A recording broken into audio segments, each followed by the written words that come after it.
Hello everyone, कैसे हो आप लोग। आशा करता हूँ कि अच्छे होगे, स्वस्थ होगे और अपने घर पे होगे।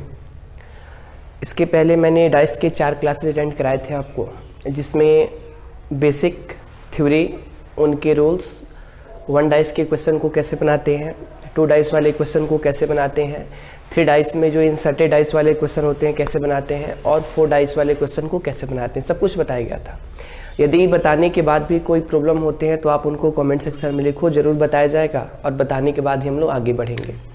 ये मेरा डाइस का 5वां क्लास होगा और 5वें क्लास को स्टार्ट करने से पहले मैं आपसे फिर से एक निवेदन करूं कि वैसे विद्यार्थी जो मेरे चैनल को सब्सक्राइब नहीं किए हों, के ट्यूटोरियल चैनल को सब्सक्राइब करें, लाइक करें, शेयर करें और ज़्यादा से ज़्यादा क्या करें, वीडियो को देखें, क्योंकि जब तक आप क्लास को अटेंड नहीं करोगे तब तक आपको बातें समझ में आने वाली नहीं है। वीडियो को जितना देखोगे, जितनी बार देखोगे, उतना ही आपका कंसेप्ट क्लियर होगा, क्वेश्चन बनेंगे। और उसके बावजूद यदि क्वेश्चन नहीं बनते हैं तो आप नीचे कमेंट सेक्शन में लिखो, आपके प्रॉब्लम को सॉल्व करके हम लोग आगे बढ़ेंगे। तो आज डाइस का ये 5वां क्लास है और 5वें क्लास में हम लोग पढ़ेंगे कि फिलर्स वाले क्वेश्चन को कैसे बनाते हैं। फिलर्स में 3 डाइस वाले फिलर्स आते हैं, 4 डाइस वाले फिलर्स आते हैं। उसके बाद हम लोग 6 डाइस वाले क्वेश्चन को पढ़ेंगे। फिर आगे जितने भी टाइप्स हैं सबको बारी बारी से देखेंगे। तो चलो आज हम पढ़ते हैं टाइप 6 के क्वेश्चन को, जिसे आप फिलर्स कहते हो।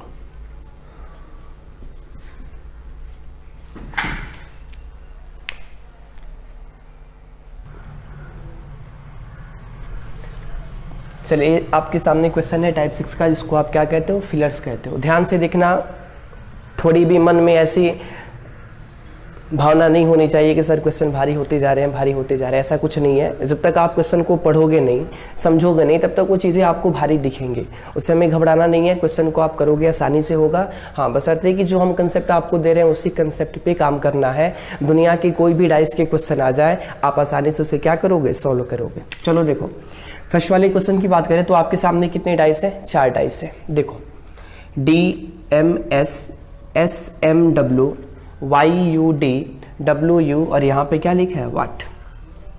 एक बात हमें समझाओ कि साइन ऑफ इंट्रोगेशन आपको क्या दिखाता है, कि इस जगह पर आप क्या लिखोगे, इस जगह पर आप क्या भरोगे, यानी फिल करना है। और फिल करने वाले को ही क्या कहते हैं, फिलर्स कहते हैं। क्लियर है। इस फॉर्मेट के जितने भी क्वेश्चन आएंगे उसको आप फिलर्स में काउंट करोगे, इंसर्टेड नहीं बोलोगे। इंसर्टेड में मैंने आपको बताया था कि यहाँ पे प्रश्नवाचक चिन्ह नहीं होगा, ये बिल्कुल ब्लैंक होगा, उसको आप इंसर्टेड कहते थे। लेकिन यहाँ पर यदि साइन ऑफ इंट्रोगेशन है तो क्वेश्चन आपसे पूछना चाहता है कि यहाँ पर क्या फिल करोगे, क्या लिखोगे, क्या भरोगे। डेट मीन्स ये फॉर्मेट किसका है, फिलर्स का है। किसका है, फिलर्स का है। देखो, 426 254 135 36 यहाँ पे वाट लिखा, यानी साइन ऑफ इंट्रोगेशन कंफर्म करता है कि भी क्वेश्चन किसका है, फिलर्स का है। तो फिलर्स में आपको 2 टाइप के क्वेश्चन आते हैं, एक 4 डाइस वाले क्वेश्चन आएंगे और एक 3 डाइस वाले क्वेश्चन आएंगे। तो 4 डाइस वाले क्वेश्चन को कैसे बनाते हैं, 3 डाइस वाले क्वेश्चन को कैसे बनाते हैं, आप बारी बारी से दोनों को समझो कि दिक्कत ना हो समझने में। यदि मैं 4 के साथ ही 3 को ज्वाइंट कर दूँ तो जो कंसेप्ट होगा उस पर आप कॉन्फिडेंस नहीं बना पाओगे। दैट्स वाई मैंने यहाँ पर पहले 4 डाइस को समझाया, उसके बाद आपको 3 डाइस वाले क्वेश्चन को बताएंगे। चलो देखो, फिलर्स वाले जितने भी क्वेश्चन आएंगे, अब आते हैं कंसेप्ट की ओर। फिलर्स वाले जितने भी क्वेश्चन आएंगे, यदि आपके क्वेश्चन में 4 डाइस दिए हों, 4 डाइस वाले यदि फिलर्स के क्वेश्चन आते हैं तो सबसे पहले बनाने का पहला नियम कि आप उन्हें 2 इक्वल पार्ट में बांटोगे। आप उन्हें 2 इक्वल पार्ट में बांटोगे। यदि 4 डाइस वाले क्वेश्चन फिलर्स के हैं तो बनाने का सबसे पहला स्टेप कि हमें उसे इक्वली 2 भागों में बांटना है। क्लियर है, क्लियर है, यहाँ तक समझ में आया। 4 डाइस वाले जितने भी फिलर्स के क्वेश्चन आएंगे, सबसे पहले आप उसे इक्वली 2 भागों में बांटोगे, यानी ये वाला सेक्शन LHS का हो गया और ये वाला सेक्शन RHS का हो गया। क्लियर है, अरे बात यार समझ में। ये वाला सेक्शन LHS का हो गया, ये वाला सेक्शन RHS का हो गया। इतना कर लोगे। 2 इक्वली भागों में बांटने के बाद मेरा जो सेक्शन कंप्लीट होगा, कंप्लीट डेट मीन्स वो फिलर वाला सेक्शन नहीं होना चाहिए। सबसे पहला काम कि मुझे इक्वली उसे 2 भागों में बांटना है। याद हो गया? 2 इक्वली भागों में बांटने के बाद उसका जो सेक्शन कंप्लीट होगा, वो LHS हो RHS हो, कोई फर्क नहीं पड़ता है, जो सेक्शन कंप्लीट होगा उस सेक्शन से जिस रिजल्ट का आना पॉसिबल है उसे आप पहले नोट कर लो। तो देखो फर्स्ट वाले क्वेश्चन की बात करें तो बाबू मेरा LHS पूरा है, क्योंकि यहाँ भी तीनों भरे हुए हैं, यहाँ भी तीनों भरे हुए हैं, और RHS आपका फिलर्स वाला है। तो नियम क्या कहता है कि जो सेक्शन कंप्लीट होगा उससे कंपेयर करोगे और वहां से जिस रिजल्ट का आना पॉसिबल हो उसे लिखोगे। तो देखो DMS SMW, सबसे पहला काम है कि यदि आप A और B को कंपेयर करते हो तो दोनों में कितने अल्फ़ाबेट कॉमन है, मुझे यही देखना है। तो देखो S यहाँ भी है, S यहाँ भी है, M यहाँ भी है, M यहाँ भी है। आप बताओ कि दोनों में कितने नंबर अल्फ़ाबेट कॉमन है? 2। तो नियम आपको बताया गया था कि यदि आपके क्वेश्चन में दिए गए किसी 2 डाइस में कोई भी 2 अल्फ़ाबेट या नंबर कॉमन होते हैं तो दोनों में बचे हुए नंबर या अल्फ़ाबेट आपस में क्या होंगे? अपोजिट होंगे। डेट्स वाई यहाँ से रिजल्ट आया कि D का अपोजिट क्या होगा? W होगा। यहाँ तक कोई परेशानी? यहाँ तक कोई परेशानी? अरे आपने LHS को कंपेयर किया तो M और S, यदि दोनों में M और S कॉमन है तो यदि 2 संख्याएं कॉमन है तो दोनों में बची हुई संख्या आपस में क्या होते हैं? अपोजिट होते हैं। यानी यहाँ से LHS का रिजल्ट आया कि D का अपोजिट क्या होगा? W होगा। D का अपोजिट क्या होगा? W होगा। यहाँ तक कोई दिक्कत? यहाँ तक कोई दिक्कत? चलो उसके बाद जैसे ही आपने LHS का रिजल्ट निकाला कि D का अपोजिट W होगा तो मुझे करना क्या है इसके बाद कि जो रिजल्ट LHS में आया है वही सेम रिजल्ट हमें RHS में भी प्रूफ कर देना है। 3 स्टेप में काम होगा, मात्र 3 स्टेप में काम होगा, आसानी से दिमाग को स्थिर करके। पहला स्टेप कि यदि आपके क्वेश्चन में 4 डाइस हैं तो आप उन्हें इक्वली 2 भागों में बांट दो। मैंने 2 भाग 2-2 कर दिया, ये LHS हुआ और क्या हुआ? RHS हुआ। 2 इक्वली भागों में बांटने के बाद जो सेक्शन आपका कंप्लीट होगा उस सेक्शन को कंपेयर करने पर जो रिजल्ट आने वाला है उसको मैंने यहाँ पर लिख दिया। इतना भी कर लोगे? अरे कर लोगे, हो जाएगा। चलो स्टेप नंबर 3 कि जो रिजल्ट आपने LHS में प्रूफ किया वही सेम रिजल्ट हमें RHS में भी प्रूफ करना है। यानी यहाँ भी प्रूफ करना है कि D का अपोजिट क्या होने चाहिए? W होने चाहिए, बाकी कुछ नहीं है। तो यदि यहाँ पे D का अपोजिट W प्रूफ करना है तो देखो यहाँ पे U है तो यहाँ भी क्या है? U है। एक कॉमन मिल गया? अरे मिला। U यहाँ पे क्या लिखा? Y। मैं यदि यहाँ पर Y लिख दूँ, सपोज करो U कॉमन Y यहाँ पे था, यदि मैं यहाँ पे Y लिख दूं तो दोनों में U और Y कॉमन होगा, यानी यहाँ भी D के अपोजिट क्या होंगे? W होंगे। अरे आया कि नहीं आया? तो D का अपोजिट W यहाँ पे कब आया? जब यहाँ पर आपने क्या लिखा? Y, यानी that means option number C is right answer. बात आ रही समझ में? बात आ रही समझ में? अरे क्लियर हो रहा है? चलो क्वेश्चन नंबर 2 देखो। सबसे पहला काम कि यदि आपके क्वेश्चन 4 डाइस वाले हैं तो आप उन्हें इक्वली 2 भाग में बांट देना। फर्स्ट वाले सेक्शन को LHS कहोगे, लास्ट वाले सेक्शन को RHS कहोगे। बांटने के बाद जो सेक्शन आपका कंप्लीट होगा वहां से कंपेयरिंग करने के बाद जिस रिजल्ट का आना पॉसिबल हो उसे लिखोगे।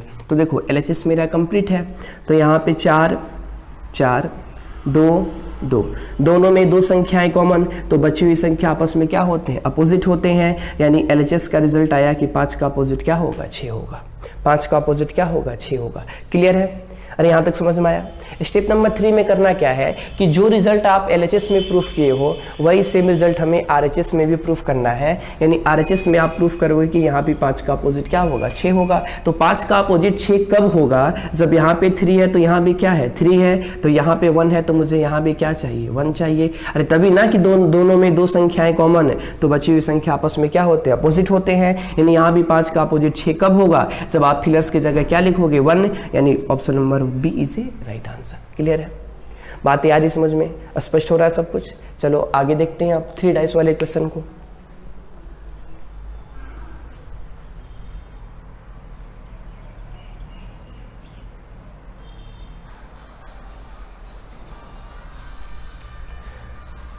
अब देखते हैं 3 डाइस वाले क्वेश्चन को कैसे बनाते हैं। यहाँ पे ध्यान दो, ये साइन ऑफ इंट्रोगेशन दिखाता है कि क्वेश्चन किसका है? फिलर्स का है। ये भी साइन ऑफ इंट्रोगेशन दिखाता है कि अभी क्वेश्चन किसका है? फिलर्स का है। लेकिन मैंने इसके पहले आपको बताया था कि 4 डाइस वाले फिलर्स को कैसे बनाते हैं। यहाँ पर कितने डाइस हैं? 3 डाइस वाले फिलर्स है। देखो इसमें थोड़ा सा दिमाग को स्थिर रखना, क्योंकि दिमाग स्थिर नहीं रखोगे तो बातें समझ में नहीं आएंगे। फिर आप बोलोगे कि सर आपने कैसे समझाया कि बातें क्लियर नहीं हुई। तो बिल्कुल दिमाग को कंसंट्रेट रखोगे। यदि समझ में नहीं आया तो 1 बार नहीं, 2 बार नहीं, 3 बार नहीं, 4 बार आप वीडियो को देखो, सब कुछ क्लियर होगा। चलो देखते हैं। फर्स्ट वाले क्वेश्चन में कह रहा है बाबू कि इस साइन ऑफ इंट्रोगेशन की जगह पे कौन सा रंग आएगा हमें बताना है। डेट मीन्स फिल करना है। इसका नाम क्या है? फिलर्स है। तो देखो जो डाइस आपकी फिलर्स हो गए, ध्यान से देखना, 3 डाइस वाले क्वेश्चन को बनाते वक्त जो डाइस आपकी फिलर्स है उसे छोड़ दो। जो डाइस आपकी फिलर्स है उसे क्या करो? छोड़ दो। तो 3 में से जब आपने 1 को छोड़ दिया तो आपके सामने कितने बचे? 2। कितने बचे? 2। उनको आपस में कंपेयर करो और कंपेयरिंग के बाद जो रिजल्ट आने वाला है उसे लिखो। तो देखो मैं आपको समझाता हूं। यदि मैंने फिलर्स को छोड़ दिया तो मेरे सामने ए और बी है, ए और बी है। तो ए और बी में कौन सा कलर कॉमन है? तो हरा कॉमन है। मैंने आपको नियम में लिखवाया था कि दिए गए किसी 2 डाइस में यदि कोई भी एक संख्या कॉमन होगी तो आप उस कॉमन संख्या से ही या तो क्लॉकवाइज या एंटी क्लॉकवाइज मेथड का यूज करते हैं। बात आ रही समझ में? यदि आपके क्वेश्चन में दिए गए दोनों डाइस में कोई भी एक कलर, कोई भी एक नंबर, कोई भी एक संख्या, कोई भी एक अल्फाबेट कॉमन होते हैं तो वहां पर आप उस कॉमन नंबर से ही, आप उस कॉमन अल्फाबेट से ही, आप उस कॉमन कलर से ही या तो क्लॉकवाइज और या तो एंटी क्लॉकवाइज मेथड का यूज करते हैं। तो यदि मैं क्लॉकवाइज चलूं, थोड़ा सा ध्यान देना, यदि मैं क्लॉकवाइज चलूं, कैसे चलोगे? तो from dice A and B, from dice A and B. तो हरा, पीला और नीला,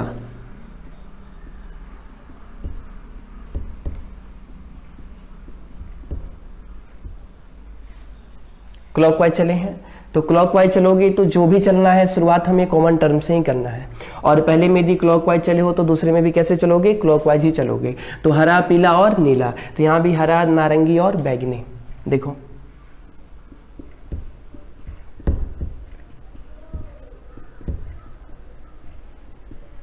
क्लियर है? ऐसे क्वेश्चन मैंने किया है बहुत पहले।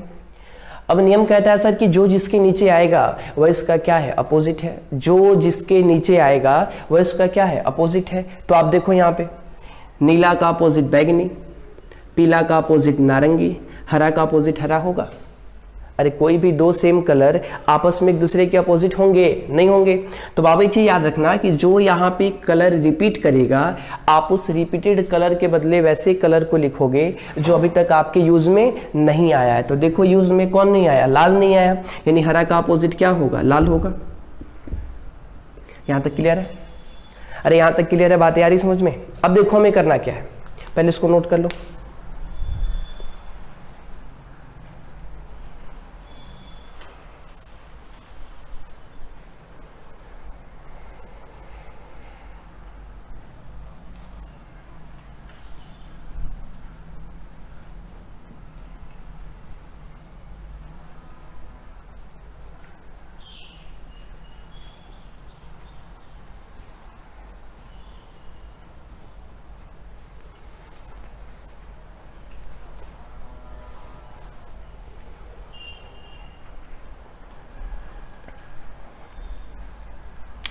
देखो यहाँ पे जितने भी 3 डाइस वाले फिलर्स के क्वेश्चन आएंगे, सबसे पहले जो डाइस आपकी फिलर्स की होगी उसको साइड कर देना। तो जब 3 में से आपने 1 को साइड कर दिया तो आपके पास रिमेनिंग 2 बचते हैं और उन दोनों को आपस में क्या करना है? कंपेयर करना है। और कंपेयर करने के बाद जिस रिजल्ट का आना पॉसिबल होगा उसे आप क्या करते हो? लिखते हो। तो ए और बी को कंपेयर करोगे, क्योंकि सी तो आपका फिलर्स है तो फिलर्स को हमें साइड में रखना है। तो ए और बी को कंपेयर करते हो तो सर ए और बी में कोई एक कलर कॉमन है और जहां कहीं भी कोई एक संख्या कॉमन होती है वहां पर आप उस कॉमन संख्या से ही या तो क्लॉकवाइज या एंटी क्लॉकवाइज मेथड का यूज करते हैं। तो यदि मैंने यहाँ से क्लॉकवाइज चला तो हरा, पीला और नीला, हरा, पीला और नीला, उसके बाद हरा, नारंगी और बैगनी, हरा, नारंगी और बैगनी। तो नीला का अपोजिट बैगनी, पीला का अपोजिट नारंगी, हरा का अपोजिट हरा नहीं होता। डेट्स वाई जो कलर यहाँ पे रिपीट करेगा आप उस रिपीटेड कलर के बदले वैसे कलर को लिखोगे जो अभी तक यूज़ में नहीं आया, और वो कलर कौन सा है, लाल। तो मैंने यहाँ पे क्या लिख दिया, लाल लिख दिया। यहाँ तक सब कुछ क्लियर है, कंट्रोल में है सब कुछ। चलो आगे देखो, इसके बाद हमें करना क्या है। बाबू आपसे पूछा है कि यहाँ पर कौन सा कलर आएगा, ये ना पूछा। देखो ये क्या लिखा है, नारंगी। नारंगी का अपोजिट क्या है, पीला। तो यदि नारंगी का अपोजिट पीला है तो पीला यहाँ पे कभी आएगा, अरे बोलो पीला यहाँ पे कभी आएगा, क्योंकि जो कलर अपोजिट होते हैं वो आपस में कभी कनेक्ट नहीं होते हैं। डेट्स वाई यहाँ पर पीला कभी भी नहीं आएगा, और यदि पीला आपके ऑप्शन में है तो वो ऑप्शन क्या होगा, गलत होगा। अरे कुछ समझ में आया। एक कंसेप्ट तो याद होगा ना कि जो अपोजिट होंगे वो आपस में जुड़े नहीं होंगे, जो अपोजिट होंगे वो कभी भी एडजेसेंट साइड पे नहीं होंगे, सन्निकट भाग में नहीं होंगे। तो यहाँ पे यदि नारंगी है तो नारंगी का अपोजिट क्या है, पीला। तो यदि यहाँ पे पीला लिखोगे तो नारंगी का अपोजिट पीला, तो आपस में जुड़ गए, यानी सभी कंसेप्ट क्या होंगे, गलत होंगे। तो यदि यहाँ पे नारंगी है तो नारंगी का अपोजिट कभी भी पीला नहीं होगा। डेट्स वाई यदि नारंगी का अपोजिट पीला है तो नारंगी के बगल में कभी भी पीला नहीं होगा। डेट्स वाई यदि यहाँ पे पीला ऑप्शन दिया है तो क्या है, गलत है। बात याद समझ में। अब देखो ये क्या लिखा, लाल। लाल का अपोजिट क्या है, हरा। यदि यहाँ पे लाल का अपोजिट हरा है तो लाल के बगल में कभी भी हरा को नहीं लिख सकते हो, क्योंकि वे दोनों अपोजिट हैं तो बगल में नहीं रहेंगे। डेट्स वाई हरा वाला ऑप्शन भी क्या है, गलत है। अब देखो नीला और बैगनी, नीला और बैगनी ये दोनों आपस में एक दूसरे के क्या है, अपोजिट है। यानी या तो यहाँ पे नीला आएगा या तो यहाँ पे बैगनी आएगा। अब बोलोगे सर कंफर्म कैसे होगा, हाँ ध्यान से सुनना, यहीं पे आपको समझने वाली बात है। ध्यान से एकदम समझोगे बिल्कुल स्पष्ट हो जाएगा। देखो नारंगी और लाल से एकदम दिमाग स्थिर रखोगे फिर समझोगे। नारंगी और लाल से जो इन दोनों में से जुड़ा होगा, नारंगी यहाँ पे जो दो कलर है इन दोनों रंगों से इनमें से जो जुड़े होंगे वही यहाँ पर आएंगे। इन दोनों रंगों से जो इनमें से जुड़े होंगे वही यहाँ पर आएंगे। कुछ समझ में आया। नारंगी और लाल से इन दोनों में जो जुड़ा होगा वही यहाँ पर आएगा। तो नारंगी और लाल से जुड़े हुए कलर, देखो लाल तो इसमें भी नहीं है लेकिन नारंगी तो है ना जी। तो नारंगी से क्या जुड़ा है, बैगनी। नारंगी से क्या जुड़ा है, बैगनी। यानी यहाँ पे कौन सा कलर होगा, बैगनी। Option number C is right answer. Option number C is right answer. कुछ समझ में आया, अरे कुछ समझ में आया। चलो नेक्स्ट क्वेश्चन देखो। बनाने का सबसे पहला नियम बाबू की 3 डाइस वाले जितने भी फिलर्स के क्वेश्चन आएंगे, जो डाइस आपका फिलर्स वाला होगा उसको आप छोड़ दोगे। यानी ऑप्शन नंबर बी को हमें क्या करना है, छोड़ देना है। तो जब ऑप्शन नंबर बी छूट गया तो मेरे सामने कौन से 2 डाइस बचे हैं, ए और सी। ए और सी, तो देखो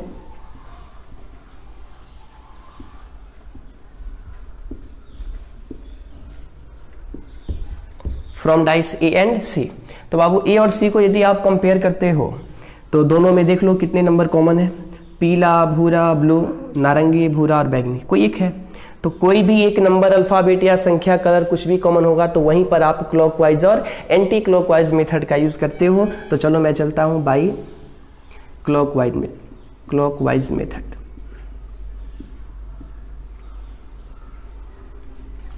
यदि मैं क्लॉकवाइज मेथड का यूज करूं तो क्लॉकवाइज चलना है या एंटी क्लॉकवाइज चलना है, दोनों की शुरुआत हमें उस टर्म से करना है जो दोनों में क्या है, कॉमन है। तो दोनों में कॉमन क्या है, भूरा। चलो भूरा, पीला और ब्लू।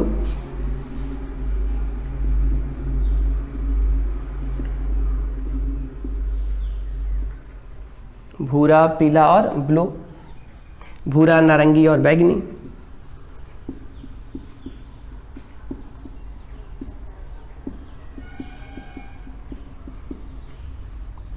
और हमने यही तो समझाया था कि जो जिसके नीचे आएगा वो इसका क्या है, अपोजिट है। तो देखो ब्लू का अपोजिट बैगनी, पीला का अपोजिट नारंगी और भूरा का अपोजिट भूरा। कभी होगा भूरा का अपोजिट भूरा, बताओ। जहां भी कोई कलर कॉमन होता है, जहां भी एक ही कलर का रिपीटेशन होता है तो उस रिपीटेड कलर के बदले आप वैसे कलर का यूज करोगे जो अभी तक यूज में नहीं आया है। तो बाबू वो कलर कौन सा है, लाल। बोलो लाल है। देखो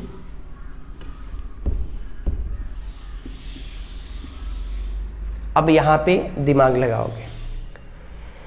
आपसे क्वेश्चन में पूछा है सर कि यहाँ पे जो साइन ऑफ इंट्रोगेशन है इसके जगह पर आप क्या लिखोगे? ये क्या लिखा है? नारंगी। तो नारंगी का अपोजिट क्या है? पीला। तो यदि नारंगी और पीला आपस में अपोजिट हैं तो कभी भी ये दोनों अगल बगल में नहीं हो सकते, एडजेसेंट साइड में नहीं हो सकते, सन्निकट में नहीं हो सकते, आपस में नहीं जुड़ सकते, बिकॉज जो अपोजिट होते हैं वे कभी भी कनेक्ट नहीं होते हैं। डेट्स वाई यदि यहाँ पे नारंगी है और नारंगी अपोजिट है पीला का तो यहाँ पर पीला कभी भी नहीं आएगा। यानी यदि पीला ऑप्शन में दिया है तो उसे क्या करो? काट दो। क्लियर है? बातें स्पष्ट हो रही हैं? बातें स्पष्ट हो रही हैं? चलो, ये क्या लिखा? लाल। लाल का अपोजिट क्या है? भूरा। यदि लाल का अपोजिट भूरा है तो लाल और भूरा कभी भी अगल बगल नहीं बैठ सकते, सन्निकट में नहीं हो सकते, जुड़े नहीं हो सकते। डेट्स वाई यदि आपके ऑप्शन में भूरा है तो भूरा यहाँ पर कभी भी नहीं आएगा और उसे आप क्या करोगे? काटोगे। अब आपके पास दो ऑप्शन बच गए, ब्लू और बैगनी, और संयोग से ये दोनों आपस में एक दूसरे के क्या है? अपोजिट है। तो या तो यहाँ पे ब्लू आएगा या तो यहाँ पे बैगनी आएगा, लेकिन कंफर्म कैसे होगा? तो ध्यान देना, फिर से एक बार बताते हैं। फिलर्स वाले डाइस पे जाना है। इन दोनों रंगों से जो इनमें से जुड़ेगा वही यहां,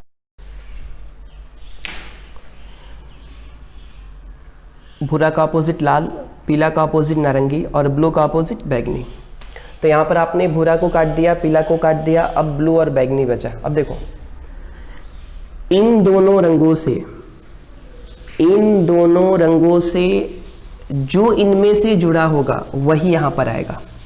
तो नारंगी और लाल से जो इनमें से जुड़ेगा वही यहां पर आएगा। तो देखो, इसमें तो नारंगी और लाल है नहीं, यहां पे नारंगी है, तो नारंगी से क्या जुड़ा? बैगनी। यानी यहाँ पर क्या होगा? बैगनी is a right answer. Option number D is a right answer. Clear है? ऐसे क्वेश्चन आएंगे तो कर लोगे, हो जाएगा। आगे बढ़ा जाए, चलो देखते हैं टाइप 7 को।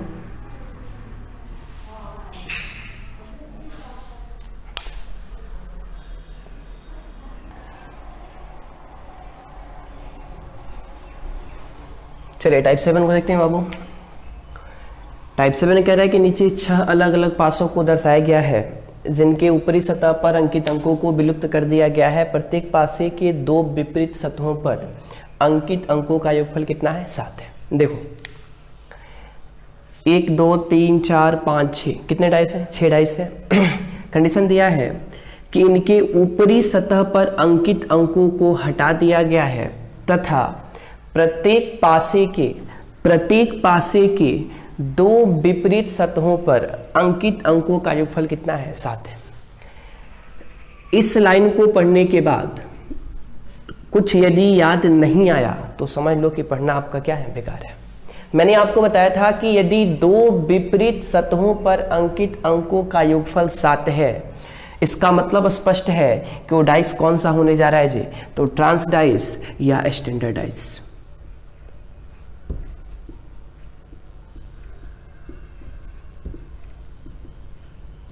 क्लियर है? ट्रांस और स्टैंडर्ड डाइस में ही दो विपरीत सतहों पर अंकित अंकों का योगफल कितने के बराबर होता है? 7 के बराबर होता है। और वहां से मैंने आपको बताया था कि सर यदि वो डाइस आपकी ट्रांस है, यदि वो डाइस आपकी स्टैंडर्ड है, तो ट्रांस और स्टैंडर्ड में कंफर्म है कि 1 का अपोजिट जब भी होगा तो 6 होगा, 2 का अपोजिट 5 होगा और 3 का अपोजिट क्या होगा? 4 होगा। लेकिन डाइस कोई भी हो, जो संख्याएं अपोजिट हैं वे आपस में कभी भी जुड़े नहीं होने चाहिए। तो यहाँ पर आपको एक हिंट दे दिया कि प्रत्येक पासे के दो विपरीत सतहों पर अंकित अंकों का योगफल कितने के बराबर है? 7 के बराबर है। तो यदि उनके दो विपरीत सतहों पर अंकित अंकों का योगफल 7 के बराबर है तो आपको हिंट मिल गया कि जो भी क्वेश्चन बनेगा कौन से डाइस को मानकर, तो सर ट्रांस या स्टैंडर्ड मानोगे। यदि ट्रांस और स्टैंडर्ड आपने उसे मान लिया तो उसमें कन्फर्म है कि 1 का अपोजिट जब भी होगा तो 6 होगा, 2 का अपोजिट जब भी होगा तो 5 होगा और 3 का अपोजिट जब भी होगा तो क्या होगा? 4 होगा। और इनका सम कितने के बराबर होता है? 7 के बराबर होता है। क्लियर है? बातें आ रही समझ में? सब कुछ कंफर्म हो रहा है? उसके बाद मैं आपसे कहूं कि सर यदि दो संख्याओं का योगफल मुझे 7 चाहिए, तो आप स्पष्ट रूप से बोलोगे कि सर यदि दो संख्याओं का योगफल 7 चाहिए तो उसमें पहली संख्या सम है तो दूसरे को क्या होना है? विषम, तभी तो उनका योगफल 7 के बराबर होगा।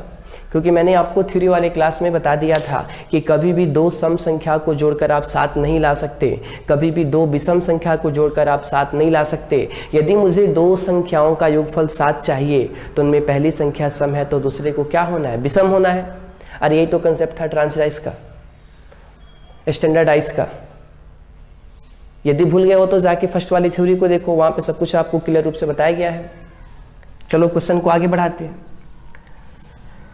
तो सबसे पहले आप जानो कि यदि सम और विषम का योगफल 7 के बराबर होता है, और ये पूरे जो क्वेश्चन है वो बनने वाले हैं कौन से डाइस से, तो ट्रांस और स्टैंडर्डाइज से। तो मेरा सबसे पहला काम है कि यहां पर क्या होगा मुझे बताना है। अभी मत समझना कि सर ये तो इंसर्ट है, इंसर्ट में तो लिखते नहीं है, ऐसा कुछ नहीं है। क्या तो रहना कि ऊपरी सतह पर अंकित अंकों को विलुप्त कर दिया गया है, यानी जो चीजें हटा दी गई हैं उन्हें आप पहले लाओ। तो लाओगे कहां से, कैसे लाओगे, तो समझो यहां पे ये डाइस कौन सी है, तो बोलोगे सर ट्रांस डाइस है, स्टैंडर्ड डाइस है। कैसे, तुम्हें कैसे पता चला, तो यहां पे लिखा तो है कि दो विपरीत सतहों पर अंकित अंकों का योगफल कितना है, 7 है। तो ट्रांस और स्टैंडर्ड डाइस को यदि हटा दें तो कहीं भी दो विपरीत सतहों पर अंकित अंकों का योगफल 7 के बराबर नहीं होता है। यदि दो विपरीत सतहों पर अंकित अंकों का योगफल 7 के बराबर है तो आप समझ जाना कि स्पष्ट रूप से आपसे यही कहा जा रहा है कि जो भी डाइस है वो कौन सी डाइस है, ट्रांस डाइस है, स्टैंडर्ड डाइस है। तो यहां पर कैसे क्या लिखोगे मैं तुम्हें समझाता हूं। देखो, यदि यहां पे 5 है और ये डाइस आपकी ट्रांस है, तो अकॉर्डिंग टू ट्रांस डाइस 5 का अपोजिट 2 होगा। यदि 5 का अपोजिट 2 होगा तो 2 यहाँ पर कभी भी नहीं आएगा, क्योंकि जो अपोजिट है वो बगल में नहीं होते हैं, यानी यहाँ पर 2 नहीं आएंगे। 5 का अपोजिट 2। 6 है तो 6 का अपोजिट 1 होता है। यदि 6 का अपोजिट 1 है तो 1 यहाँ पर कभी भी नहीं होगा, क्योंकि जो अपोजिट होते हैं वो कभी भी एडजेसेंट साइड में नहीं होते हैं। तो सर यहाँ पे 5 का अपोजिट 2 हो गया, 6 का अपोजिट 1 हो गया। 5 का अपोजिट 2, 6 का अपोजिट 1, तो यहाँ पर क्या क्या आ सकता है, तो जो पेयर बचेगा वही आएगा, यानी या तो यहाँ पे 3 आएगा या तो यहाँ पे क्या आएगा, 4 आएगा। स्पष्ट हो रहा है, बात आ रही समझ में, दिक्कत हो रही है, आगे देखो। सर यहाँ पे 5 है तो 5 का अपोजिट 2, क्योंकि ये ट्रांस डाइस है, स्टैंडर्ड डाइस है। तो 5 का अपोजिट 2 है तो जो अपोजिट होंगे वो बगल में होंगे, बिल्कुल नहीं होंगे, एडजेसेंट नहीं होंगे, जुड़े नहीं हो सकते हैं। यानी 5 का अपोजिट 2, 3 का अपोजिट 4, तो 5 का अपोजिट 2 हो गया, 3 का अपोजिट 4 हो गया, तो यहाँ पर क्या हो सकता है, या तो 1 या तो 6, क्योंकि 5 का अपोजिट 2, 3 का अपोजिट 4, ये दो पेयर तो हो गए, यानी जो बचेगा वही तो ऊपर आएगा। यानी क्या बचा, या तो 1 या तो 6, या तो 1 या तो 6। क्लियर है। 2 लिखा तो 2 का अपोजिट 5, 6 का अपोजिट 1, तो यहाँ पर देखोगे 2 का अपोजिट 5 हो गया, 6 का अपोजिट 1 हो गया, तो यहाँ पर आने वाली संख्या कौन कौन से, या तो 3 या तो 4। स्पष्ट है। 5 का अपोजिट 2, 3 का अपोजिट 4, यानी या तो यहाँ पर 1 आएगा या तो 6 आएगा। 6 का अपोजिट 1, 5 का अपोजिट 2, यानी या तो यहाँ पर 3 आएगा या तो 4 आएगा। 4 का अपोजिट 3, 2 का अपोजिट 5, यानी या तो यहाँ पर 1 आएगा या तो 6 आएगा। आया कैसे, स्पष्ट हुआ, बात आई समझ में, बात आई समझ में। मुझे हिंट यहाँ से मिला कि जहाँ कहीं भी आपके क्वेश्चन में लिखा जाए कि दो विपरीत सतहों पर अंकित अंकों का योगफल 7 के बराबर है, तो आप समझ जाना कि मेरा जो क्वेश्चन बनेगा वो कौन से डाइस से बनेगा, ट्रांस और स्टैंडर्ड से। यदि वो डाइस आपकी ट्रांस और स्टैंडर्ड है तो ट्रांस और स्टैंडर्ड में आपको क्या बताया गया था कि वैसी डाइस जिनकी अपोजिट संख्याएं फिक्स होती हैं और उनका सम कितने के बराबर, 7 के बराबर। तो फिक्स होने का मतलब क्या है कि 1 का अपोजिट जब भी होगा तो 6 होगा, 2 का अपोजिट 5 होगा, 3 का अपोजिट 4 होगा, क्योंकि इनका सम हमें 7 चाहिए। और किसी भी दो संख्याओं का योगफल यदि हमें 7 चाहिए तो उनमें पहली संख्या सम है तो दूसरे को क्या होना है, विषम होना है, क्योंकि कभी भी दो सम संख्याओं का योगफल 7 नहीं होता है, कभी भी दो विषम संख्याओं का योगफल 7 नहीं होता है। यदि किसी भी दो नंबर को जोड़कर मुझे 7 लाना है तो उनमें पहली संख्या इवन है तो दूसरे को क्या होना है, ऑड होना है। All thing is clear. अब देखो क्वेश्चन क्या कह रहा है आपसे, कह रहा है कि डाइस फर्स्ट, सेकेंड और थर्ड, फर्स्ट, सेकेंड और थर्ड। यहाँ पे एक बॉक्स बना लेना छोटा सा, क्योंकि मुझे डाइस को गंदा नहीं करना है, जो भी रफ वर्क होंगे इस बॉक्स में होंगे। फर्स्ट, सेकेंड और थर्ड। डाइस फर्स्ट, सेकेंड और थर्ड के निचले फलक पर सम संख्या है। अब देखो, ये निचला फलक, ये ऊपरी फलक, ये निचला फलक और ये क्या हो जाए, ऊपरी फलक। अरे होते हैं ना, ये बटम और क्या है, टॉप है, ये बटम और क्या है, टॉप है, ये बटम और ये टॉप, ये बटम, ये टॉप, ये बटम, ये टॉप। कह रहा है कि फर्स्ट सेकेंड और थर्ड के बटम वाले फेस पे हमें इवन नंबर चाहिए। तो देखो नंबर यहीं से उठाओगे, नंबर यहीं से उठाओगे और इनमें से जो इवन है वो निचले फलक पे आने चाहिए। तो इवन क्या है बाबू 4, तो जब नीचे 4 आएगा तो ऊपर क्या जाएगा 3। समझ में आया? इनमें से निचले फलक पर हमें इवन नंबर चाहिए, तो इवन नंबर कौन है 6, तो ऑड नंबर ऊपर रहेगा। स्पष्ट हो रहा है? इसमें 4 नीचे आएगा क्योंकि निचले फलक पे क्या चाहिए, सम संख्या चाहिए, तो ऊपर क्या जाएगा 3। देख लो, यदि पासा फर्स्ट सेकेंड और थर्ड के निचले फलक पे सम संख्या हो, पासा फर्स्ट सेकेंड और थर्ड के निचले सतह पे सम संख्या हो, 4 6 4 इज इवन नंबर। जो कह रहा है वो क्लियर है? तो कह रहा है कि उनके ऊपरी फलक पर अंकित अंकों का योगफल ज्ञात करें। योगफल दैट मीन्स एडिशन, जोड़ देना है। तो देखो 3 और 1 4, 4 और 3 कितने 7, 7 is right answer, option number B. Option number B. बातें आई समझ में? नोट करो।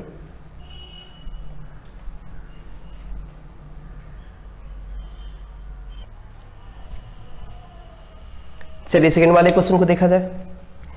करें कि यदि पासा या डाइस 4th 5th और 6th के ऊपरी फलक पे सम संख्या हो।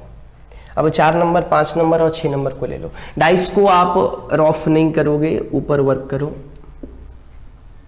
और ऐसे ही आप नीचे भी बना लो। कह रहा है कि डाइस 4 5 और 6 के ऊपरी फलक पे सम संख्या चाहिए। यहाँ पे कह रहा है कि निचले फलक पे सम संख्या चाहिए, यहाँ पे कह रहा है कि ऊपरी फलक पे सम संख्या चाहिए। तो सम संख्या यहाँ से नहीं उठाओगे, जो आपने ऊपर लिखा है उससे उठाओगे, ठीक है। यहाँ से सम संख्या को कहाँ पे रख दो, तो सर ऊपरी फलक पे। तो सम संख्या ऊपरी फलक पे यानी नीचे ऊपर 6 होगा तो नीचे 1 जाएगा, क्योंकि ऊपर का अपोजिट नीचे होता है। ऊपर का अपोजिट नीचे यानी दो विपरीत सतहों पर अंकित अंकों का योगफल कितना चाहिए, 7 चाहिए। तो 6 और 1 कितने होते हैं 7, 3 और 4 कितने 7, 6 और 1 कितने 7, 3 और 4 कितने 7। स्पष्ट है? क्लियर है सब कुछ? चलो यहाँ भी ऊपरी फलक पे सम संख्या चाहिए, तो सम क्या है 4 ऊपर 4 तो नीचे 3, क्योंकि ऊपर का अपोजिट नीचे और दोनों को जोड़ने पे 7 आने चाहिए। 4 और 3 कितने 7। क्लियर है? यहाँ पे ऊपर 6 होगा, नीचे क्या होगा 1 होगा, क्योंकि 6 और 1 कितने होते हैं 7 होते हैं। क्या तो रहा है ना कि दो विपरीत सतह यानी ऊपर का अपोजिट नीचे और जोड़ने पे कितने आने चाहिए 7 आने चाहिए। कह रहा है कि डाइस 4 5 और 6 के ऊपरी फलक पे सम संख्या हो। तो सर 4 5 और 6 के जब आप ऊपरी फलक पे सम संख्या को करोगे तो निचले फलक पे क्या आएंगे, विषम संख्या आएंगे। तो कह रहा है कि उनके निचले फलक पे अंकित अंकों का क्या चाहिए, गुणनफल चाहिए। क्या चाहिए, गुणनफल। तो 4 के नीचे क्या है 1, इसके नीचे 3, इसके नीचे 1, यानी 3 इज राइट आंसर। कर लोगे? अरे कर लोगे, इसे नोट करो। एक और क्वेश्चन बताते हैं इसी पर।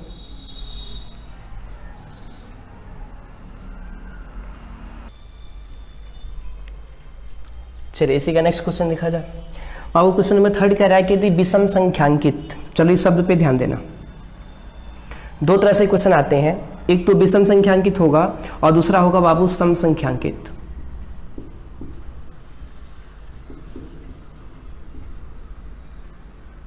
तो होते क्या है ध्यान से समझ लो। मेरे पास 6 डाइस है 1 2 3 4 5 6। तो आप मान लो यहाँ पे आपके पास 6 डाइस हैं 1 2 3 4 5 और 6। तो यदि आपसे कहता है कि आप विषम संख्यांकित मान वाले पासे को लो, विषम संख्यांकित। तो विषम संख्यांकित करने का मतलब कि वैसे डाइस जिन पे विषम अंक को अंकित किया गया है, विषम संख्या को अंकित किया गया है। तो विषम संख्यांकित में कौन कौन से आते हैं, 1 आएगा, 3 आएगा और 5 आएगा। 1 3 और 5 ये विषम संख्यांकित मान है, क्योंकि विषम नंबर है। 1 3 5 is a odd number. That's why यदि आपके क्वेश्चन में कहता है कि यदि आप विषम संख्यांकित मान वाले पासे को लो, यानी आप 1 नंबर को लोगे, 3 नंबर को लोगे और 5 नंबर को लोगे। क्लियर है? यदि सम संख्यांकित कहते तो सम संख्यांकित कहने का मतलब क्या है कि सम मतलब इवन और संख्यांकित कहने का मतलब कि जिसपे इवन नंबर की संख्या अंकित हो। तो इवन नंबर की संख्या अंकित होने वाले डाइस कौन कौन से, तो 2 नंबर 4 नंबर और 6 नंबर। स्पष्ट हो गया? क्लियर हो गया? अरे क्लियर हुआ? आगे बढ़े। चलो देखो, यदि विषम संख्यांकित मान वाले पासे, तो विषम संख्यांकित मान वाले पासे यानी आप किसको किसको लेने जा रहे हो, तो सर 1 नंबर को, 3 नंबर को और 5 नंबर को। 1 नंबर को, 3 नंबर को और 5 नंबर को। कह रहा है कि इनके ऊपरी सतह पर सम संख्या हो। तो सर यदि इनके ऊपरी सतह पर सम संख्या होगा तो निचली सतह पे क्या होगा, विषम संख्या होगा, क्योंकि ऊपर और नीचे अपोजिट होते हैं, तो ऊपर और नीचे को जोड़कर कितने आने चाहिए, 7 आने चाहिए, क्योंकि डाइस आपकी कौन सी है, ट्रांस है। ऑल थिंग इज क्लियर, बात आ रही समझ में। देखो 1 कह रहा है कि सर ऊपरी सतह पर सम संख्या दो, तो इनके ऊपरी सतह पर सम संख्या यानी ऊपर 4 तो नीचे क्या आएगा, विषम 3। क्लियर है, क्लियर है। अब 2 को लोगे नहीं, क्योंकि विषम संख्या लेना यानी 1 के बाद 3, ये वाला ऊपर सम चाहिए तो 4, यहाँ पे 3, 4 को लोगे नहीं 5 को लोगे, ऊपर 4 तो नीचे 3। अब देख लो, यदि विषम संख्यांकित मान वाले पासे यानी 1 नंबर 3 नंबर और 5 नंबर वाले पासे के ऊपरी सतह पर सम संख्या हो, 1 नंबर 3 नंबर और 5 नंबर वाले पासे के ऊपरी सतह पर सम संख्या हो, क्लियर है, तो इनका कुल कितना होगा, यानी 4 + 4 + 4 यानी 12 is right answer. All thing is clear, बातें आ रही समझ में, बना लोगे। यदि कोई परेशानी होगा तो वीडियो के नीचे कमेंट सेक्शन में ज़रूर बताओगे, आपके परेशानी को देखकर ही आगे हम लोग टॉपिक को बढ़ाएंगे। तब तक के लिए बस इतना ही, और जाते जाते आपसे एक निवेदन करूं कि वैसे विद्यार्थी जो मेरे चैनल के ट्यूटोरियल को सब्सक्राइब नहीं किए हैं वो सब्सक्राइब कर लें, शेयर करें, लाइक करें और ज़्यादा से ज़्यादा वीडियो को देखें, क्योंकि जब तक आप क्लासेज अटेंड नहीं करोगे तब तक बातें आपकी स्पष्ट नहीं होंगी। धन्यवाद।